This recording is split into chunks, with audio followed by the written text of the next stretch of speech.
Salut, c'est Maxime Offrand et bienvenue sur mon YouTube. Aujourd'hui, on va voir quelle est la toute première chose à faire dès que l'on se lève le matin ou avant toute action importante, avant toute décision importante, si on veut vraiment aller réaliser nos rêves.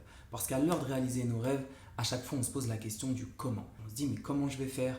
Je ne vais pas y arriver. Ou alors, à chaque fois qu'on veut passer un nouveau palier, qu'on veut gagner plus, toucher plus de monde, réussir à faire ce qu'on a à faire, à chaque fois on se dit mais comment? Alors là, très souvent, si on a lu un peu de bouquins de développement personnel, on se dit ah mais attends, je sais, si je ne sais pas le comment, il faut que je me connecte au pourquoi. Pourquoi on veut créer cette entreprise? Pourquoi on développe cette relation? Pourquoi on développe ce projet?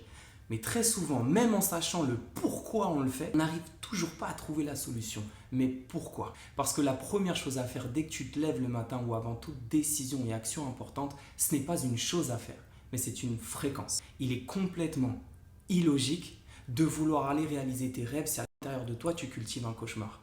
Tu ne peux pas trouver des solutions si à l'intérieur de toi tu cultives un problème. Quand tu vas dans le lit, tu te mets en pyjama pour rentrer dans le lit. Tu te bois pas un Red Bull, tu te couches pas en basket avec une musique qui t'excite. Tu crées un environnement, une fréquence pour aller au lit. C'est pareil. Crée une fréquence pour rentrer dans tes rêves et les manifester. Quand tu vas vers tes rêves, n'y va pas avec le doute. Vas-y avec la foi. Et ça, c'est le principe de la fréquence. On fonctionne comme des antennes. Et plus tu vas avoir une fréquence élevée, plus ton antenne va être haute et plus elle va capter des messages à haute fréquence. Je m'explique. Si tu te connectes à la fréquence de l'ingratitude, c'est-à-dire si tu te dis mais pourquoi ça m'arrive, je n'y arrive toujours pas, pourquoi je rencontre que des connards, parce que ça peut être pour le développement d'un projet ou ça peut être dans une relation. Pourquoi il m'arrive toujours ces choses-là, je ne comprends pas, j'en ai marre. Tu te poses des questions de basse fréquence, tu vas recevoir des réponses à basse fréquence qui vont nourrir tes pensées en basse fréquence, ce qui fait que tu vas vibrer à basse fréquence, tu vas agir à basse fréquence et tu vas avoir un résultat qui ne va pas t'inspirer. En clair, fréquence basse, question de merde, réponse de merde, pensée de merde, action de merde, vie de merde. Maintenant, si tu te connectes à la fréquence de la gratitude, c'est-à-dire que tu élèves ton antenne, tu vas aller capter des messages plus hauts, plus élevés, plus grands, avec une vision plus large, et que tu te dis que en fait, les choses qui arrivent contre moi, pour me bloquer là, en fait, elles n'arrivent pas contre moi ni pour me bloquer. Elles arrivent pour moi, pour me réaliser. Du coup, en quoi je peux me servir de cette situation pour me propulser vers ma réalisation? Qu'est-ce que cet événement douloureux ou ce blocage ou cette douleur ou ce problème me demande de développer comme capacité, comme sensibilité, comme compétence pour transcender cette épreuve et me rapprocher de ma réalisation? Quel est le message par amour pour moi que m'envoie la vie pour avancer vers ma réalisation, pour m'ajuster sur ma trajectoire de vie?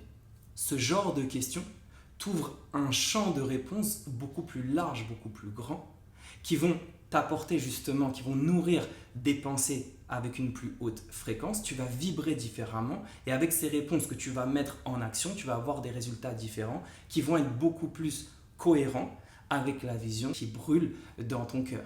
Donc c'est logique. En fait, quand tu es face à un mur, si tu vibres à une basse fréquence, tu ne peux voir que le mur. Tu ne peux pas savoir qu'est-ce qui se passe derrière ou comment faire pour dépasser ce mur qui fait 10 mètres de haut.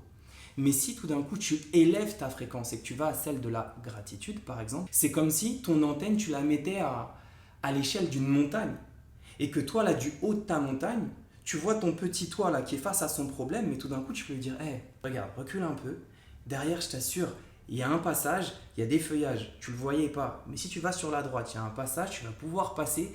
Derrière, il y a une petite rive, il y a même un petit canoë, tu vas pouvoir monter dessus, tu vas pouvoir aller de l'autre côté de la rive et tu verras que là-bas, tu vas pouvoir trouver ton fruit.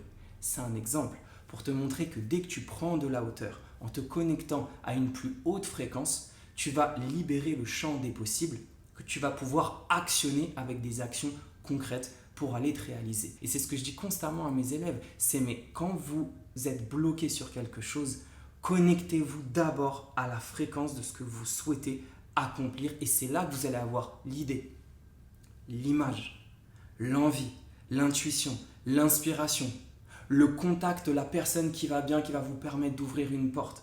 Mais c'est seulement en étant dans cette étape de grâce, la gratitude, que vous allez pouvoir recevoir cette grâce à l'intérieur de vous en tant qu'idée, en tant que projet, en tant que personne à qui vous allez vous connecter et en tant que solution qui va vous permettre de vous transcender. Et donc la chose la plus importante à faire dès que tu te lèves le matin ou avant toute décision ou action importante, c'est d'abord de programmer ton être. Si tu ne conditionnes pas ta fréquence, ton intérieur, tes pensées à la vision de ta réalisation, alors tu vas laisser toutes ces choses extérieures conditionner ton intérieur, conditionner tes pensées, conditionner comment tu te sens et tu vas devenir esclave de l'extérieur.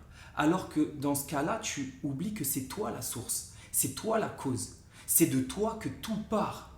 Donc si chaque matin tu prends cette responsabilité, parce que c'est une responsabilité. Responsabilité, c'est la capacité de répondre. C'est toi qui as le pouvoir. Ne donne pas ce pouvoir à l'extérieur. Si dès le matin, tu prends cette responsabilité de la même manière que tu te brosses les dents pour sourire aux gens, là tu fais ça, tu vas brosser ton âme pour sourire à la vie. Tu prends cette responsabilité de te connecter à ta plus haute fréquence, alors tu deviens maître des causes et tu ne seras plus esclave des conséquences. Et elle est là la clé. C'est pour ça que des gens comme Kobe Bryant disaient que lui, tous les matins, c'est la première chose qu'il faisait, parce que s'il ne programmait pas son être à sa réussite, il était déjà programmé à l'échec. Et donc quand tu entends des personnes comme lui, ou comme tellement d'autres athlètes, sportifs, artistes, des auteurs dans n'importe quel livre de développement personnel, ou dans tout ce que tu pourras voir comme exemple de réussite ou d'inspiration dans la vie autour de toi, ce sont des personnes qui, consciemment ou non, programment leur être, leur fréquence à la plus haute vision qu'ils ont de leur réalisation. Concrètement, comment ça se passe quand je te dis programmer ta fréquence, programmer ton intérieur? Eh bien, c'est simple, entre guillemets, mais pas facile, mais c'est une constance, c'est à travers la méditation. Pourquoi? Là, je ne vais pas te faire un cours sur la méditation, mais la méditation, si on revient à la source du mot, il y a med, que tu retrouves dans Méditerranée, entre deux terres. Med, c'est milieu. Action, ça vient du latin atio, qui veut dire action. La méditation, c'est l'action de revenir au milieu, de revenir au centre, parce qu'au milieu se trouve ton centre, se trouve ta source, se trouve ton calme. Et dans une eau calme, tu peux voir clair. Dans une eau agitée, tu ne peux pas voir.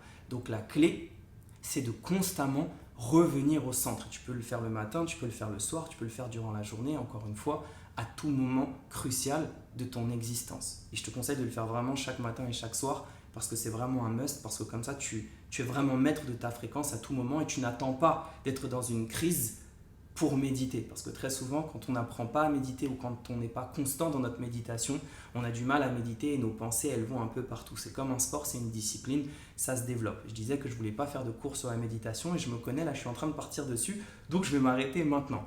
Mais tout simplement, ce que je voulais te dire, c'est que développe l'art de méditer, même si c'est qu'une minute, 2 minutes, on s'en fout. Là, c'est fondamental de mettre dans ta méditation cette plus haute vision de ta réalisation. Et ne t'inquiète pas si tu ne vois pas encore clairement ce que tu veux. Le plus important, c'est déjà de mettre une première étoile. Et après, tu pourras avoir des constellations. Donc, le plus important, c'est ça. Tu visualises à quoi ressemblerait ta vie si tout était possible. Si là, tu te mettais à vouloir servir le monde de ce que tu aimes faire, de ce qui brûle à l'intérieur de toi pour une cause qui t'est chère, à quoi ça ressemble? Mets cette vision dans ton ciel. Toi, tu es un marin dans l'océan. Et en étant ce marin dans l'océan, il te faut un sextant, une rose des vents, il te faut une étoile, il te faut un guide. Cette étoile, ce guide, dans ta méditation chaque jour, ça va être cette vision, parce que la vision donne la direction encore une fois. Direction dans le sens de diriger, mais direction dans le sens aussi de capacité à gérer ton bateau, à gérer ton navire, à être le capitaine, comme on aime le dire, de notre navire. Voilà, ça, c'est ta responsabilité. C'est ce que tu as à faire chaque jour. Si tu ne le fais pas, tu pourras tourner en rond, tu pourras aller à droite, à gauche, essayer d'agir, d'aller de bouquin, de séminaire en séminaire. Ça ne servira à rien.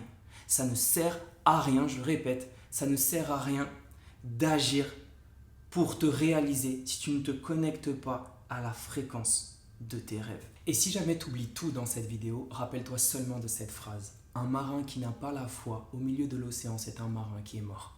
Donc si tu veux vivre pleinement ta vie, si tu veux aller te réaliser, il est dans ta responsabilité de te connecter chaque jour à ta plus haute fréquence, à ta foi, à la plus haute vision de ta réalisation et d'honorer cette vision avec la force de tes pas. On avance une fois. Si ce message t'a servi, abonne-toi à ma chaîne YouTube, partage cette vidéo à d'autres personnes qui en auraient besoin. Tu peux la liker et aussi la commenter pour me dire en commentaire ce que tu en as pensé.